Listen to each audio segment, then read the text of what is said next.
মাছ নুন হলুদ দিয়ে সেদ্ধ করা আছে, বেগগাম, পেঁয়াজ কুচোনা, আলু একটা সেদ্ধ, রসুন বাটা, আদা বাটা, ধনে গুঁড়ো, জিরে গুঁড়ো, লঙ্কা গুঁড়ো, গোটা জিরে আর শুকনো লঙ্কা, নুন, হলুদ। তার মধ্যে তেল গরম করে জিরে আর শুকনো লঙ্কাটা দিয়ে দেবো গোটা। ভেজে নেওয়ার পর রসুন আর আদা কুচোনা দিয়ে দেবো। তারপরে আদা কুচোনা দেওয়ার পর তারপরে দিয়ে দেবো পেঁয়াজ কুচোনাটা। ভালো করে ভেজে একটু লাল লাল হলে মাছ সেদ্ধটা দিয়ে দেবো।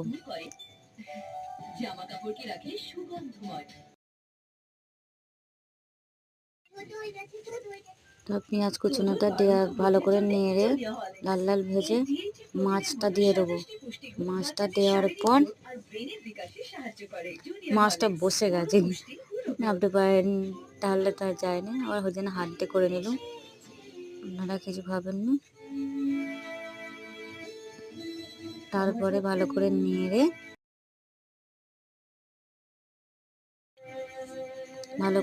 আলুটা সেদ্ধটা দিয়ে আলু সেদ্ধটা ভেঙে দিয়ে দিলুম। দিয়ে দেওয়ার পর একটুখানি বেগগাম দিয়ে দিলুম, দিয়ে যাতে হবে। তো ভালো করে নুন, হলুদ, লঙ্কা গুঁড়ো, ধনে গুঁড়ো, জিরে গুঁড়ো সব মশলা দিয়ে ভালো করে নেড়ে নিয়ে শুকনো শুকনো করে নিতে। আবার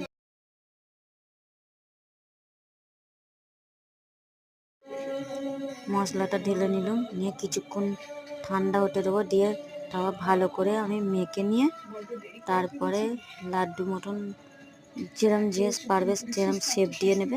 হ্যাঁ, তার মধ্যে আমি একটু হাতে তেল লাগিয়ে দিয়েছিলাম, সেটা দেখাতে ভুলে গেছি। নিয়ে ভালো করে শেপ দিয়ে তারপর বেগগামে করে নিতে। আমি বেগগামটা দেখাতে পারিনি, তারপরে আমি আর একটা করেছি, ওটা দেখাতে ভুলে গেছি বলে আর একটা করলুম। হ্যাঁ, বেগগামে ভালো করে করে নিয়ে তোমরা পরবর্তী ভিডিও কি দেখতে চাও বলো। এটা রুই মাছের তেলটা গরম করে নিয়ে তারপর আমি একটা একটা করে দিয়ে দেবো, দিয়ে ভালো করে ভেজে নেব। নিয়ে লো টু মিডিয়াম ফ্লেমে আপনারা লাইক সাবস্ক্রাইবার করে দেবেন নতুন নিউ ভিডিও আনার জন্যে।